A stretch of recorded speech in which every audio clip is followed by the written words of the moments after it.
أهلًا بيكم حبايبي عاملين إيه؟ يا رب دايمًا تكونوا بخير وبصحة وسعادة. النهارده من مطبخ ماما عبير جايبة لكم طريقة عمل الطعمية. أنا عملت لكم الطعمية أو الفلافل زي ما بنقولوا في إسكندرية. عملت لكم الفلافل كذا مرّة في القناة، بس المرّة دي بقى أنا عاملاها ومتشجعة أوي إن أنا أعملها خصوصًا لمّا لقيتها غالية جدًا في المطاعم. يعني سعرها بقى over جدًا. إحنا عارفين إن الفلافل يعني أبسط وأرخص أكلة ممكن ياكلها الفقير والغني، فما أعرفش هي غليت مرّة واحدة كده ليه؟ فلأ، أنا قُلت لازم أنا أعملها في البيت بقى وأخزّنها في الفريزر وكل يوم نطلّعه ناكله منها أرخص وأوفر وأنضف. زي ما أنتم شايفين كده عملتها يا سلام بقى مع رغيف عيش بلدي كده وقرنين فلفل مطرقعين في الزيت، حاجة كده وهم. وهاحط كمان طرنشات طماطم، والناس اللي بتحب البصل الأخضر عليها وتدلّعها كده بشوية طحينة، حاجة كده عظمة. وتاكلوا كده وتفطروا وتقولوا الله، الله. طبعًا أكلة لذيذة جدًا. يالّا نسمّي الله وندخل نعرف الطريقة والمقادير. أنا هنا معايا كيلو فول مدشوش. طبعًا نقعت الفول ده لمدة 12 ساعة، ممكن تسيبوه يوم عادي ما فيش أي مشكلة. ومعايا هنا الخضرة الجميلة، الكزبرة والبقدونس والكُرّات الجميل والبصل الأخضر، حاجة كده روعة. والشبت، شايفين الخضرة وجمالها الخضرة بتاعة الشتا الجميلة دي اللي بتخلّي الفلافل كده ترقص كده من شكلها ومن طعامتها.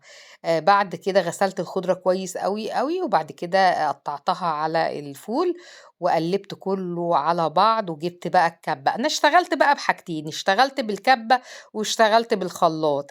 يعني الاتنين اشتغلوا بيهم، يعني اللي عنده كَبّة يشتغل بالكَبّة، اللي عنده خلاط يشتغل بالخلاط. طبعًا الخلاط بيبقى أسرع جدًا، جدًا يعني بينجز لِك الحاجة، بس طبعًا الكَبّة برضه أنجزتني، لإن الكَبّة برضه بتفرُم الحاجة ناعمة جدًا. أنا حطيت زي معلقتين كده مَيّة علشان يعني الخليط يجري كده في الكَبّة، ونفس الحكاية في الخلاط حطيت شوية وضِفت معلقتين مَيّة وضربت الخليط ده كُلّه في الخلاط وطبعًا ونَعَم وبقى جميل جدًا. لازم تضيفوا مَيّة علشان خاطر تنعم معاكم وما تُقفش في الخلاط يعني. تنجزه، يعني المَيّة بتخلّيها تنجز تتعمل بسرعة. بُصّوا شايفين الجمال والطعامة، شكلها روعة وبقت ناعمة، ناعمة بطريقة ما أقولكمش يعني. اللي عنده طبعًا مفرمة يفرمها في بالمفرمة عادي ما فيش أي مشكلة. بس أنا باقول لكم يعني الخلاط بينجز ليه؟ علشان خاطر بنضيفه معلقتين مَيّة كده بتنجز معانا، لكن مفرمة مش هينفع إن إحنا نحُط في المفرمة مَيّة. والكَبّة ينفع تحطّوا معلقتين مَيّة كده برضه علشان خاطر تنعم معاكم وتبقى جميلة. شايفين بقى اللون الجميل ده بجد، بجد روعة. ريحتها بقى التوم مع البصل الأخضر مع الكُرّات مع الشبت والبقدونس والكزبرة، حاجة روعة، روعة. أنا هنا ضِفت راس توم كبيرة، فرمتها طبعًا مع البصل والخضرة الجميلة ديّة. شايفين اللون الجميل بجد، بجد ريحتها بجد تشهّي، يعني مش قادرة أوصف لكم. طبعًا الناس اللي بتحب العجينة بتاعة الفلافل ديّة يعني عارفة إحساسي إيه يعني.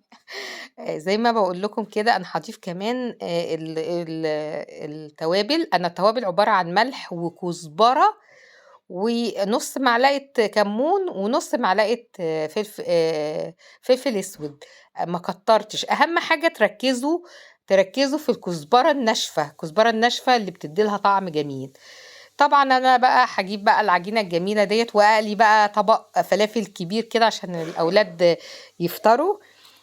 عندكم سمسم ضيفوا سمسم، ما عندكمش ممكن يعني تحمّروها من غير سمسم ما فيش مشكلة، بس إحنا دايمًا نحب السمسم مع الفلافل علشان خاطر بتدّي للفلافل طعم جميل أوي ومذاق تاني، يعني حاجة كده وَهْم. بجد، بجد وأنا باقليها كده يعني ريحتها قالبة الدنيا.